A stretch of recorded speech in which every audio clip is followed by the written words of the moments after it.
Sean bienvenidos a una nueva clase con el tema semejanzas y diferencias entre la interacción gravitatoria y la interacción electrostática.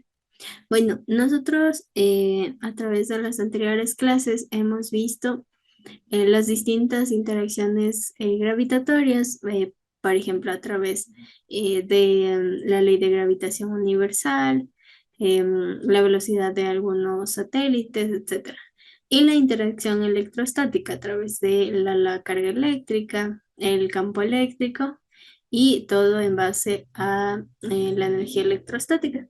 Entonces, ahora vamos a ver algunas semejanzas y diferencias entre estas dos. Primero, semejanzas. Entonces, son ambas fuerzas centrales y se disminuyen con el cuadrado de la distancia. Si nosotros recordamos las fórmulas, siempre tenía las dos, la interacción gravitatoria y la interacción electrostática. Siempre se dividían entre el radio al cuadrado. Por eso es que en este caso disminuye con el cuadrado de la distancia. En ambas, los campos son abiertos, es decir, nacen y terminan en distintos puntos y son radiales. En este caso, los campos de estas dos interacciones, recordamos que se graficaban en forma radial, que estaban hecho un circulito. Bien, ahora vamos con las diferencias. Bien, primero, la interacción gravitatoria se mide en kilogramos y la masa siempre es positiva. Y existe una masa de cualquier cuerpo que éste sea. Si nosotros nos acordamos, igual podríamos calcular la velocidad en función de la masa de un planeta, etc. En cambio, en la interacción electrostática se medía a través de la carga eléctrica en columpios. Y en este caso las cargas eléctricas pueden ser positivas o negativas y la carga está cuantizada. Bien, en la interacción gravitatoria todos los cuerpos tienen masa. En este caso eso es universal. Y la electrostática, los cuerpos tienen carga eléctrica neta. Si nos acordamos, teníamos masas de planetas y acá teníamos cargas, lo que conocíamos como Q sub 1, Q sub 2, etc. La interacción gravitatoria es atractiva y la electrostática puede ser atractiva, pero también repulsiva. Esto dependía de si tenían signos positivos o negativos las cargas.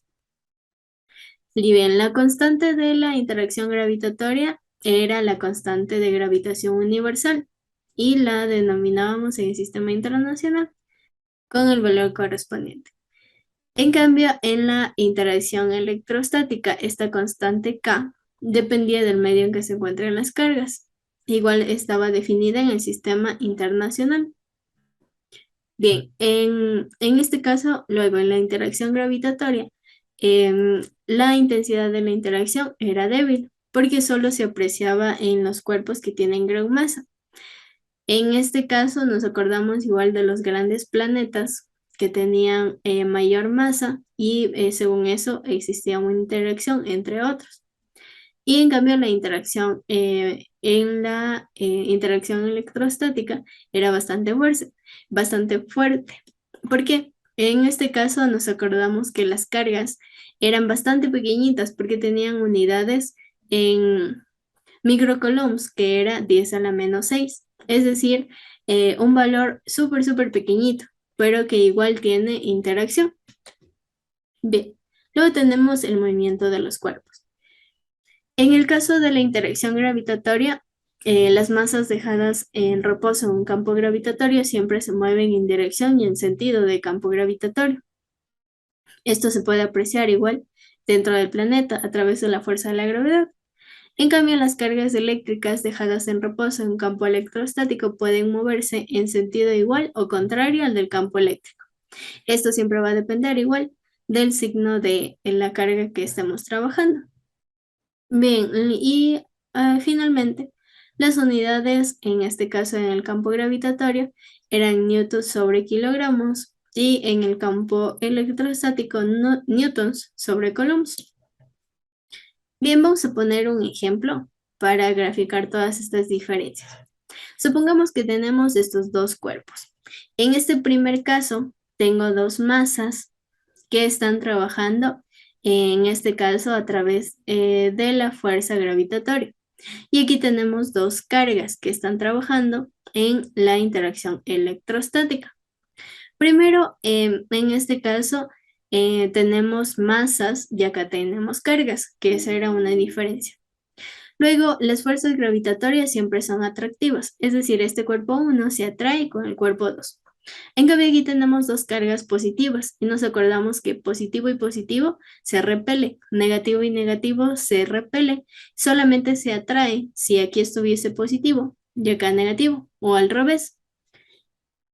Bien, luego, en este caso, el valor de las fuerzas gravitatorias no depende del medio en el que se encuentre. En cambio, en las cargas eléctricas sí depende y varía en función del signo que tenga. Puede ser positivo o negativo.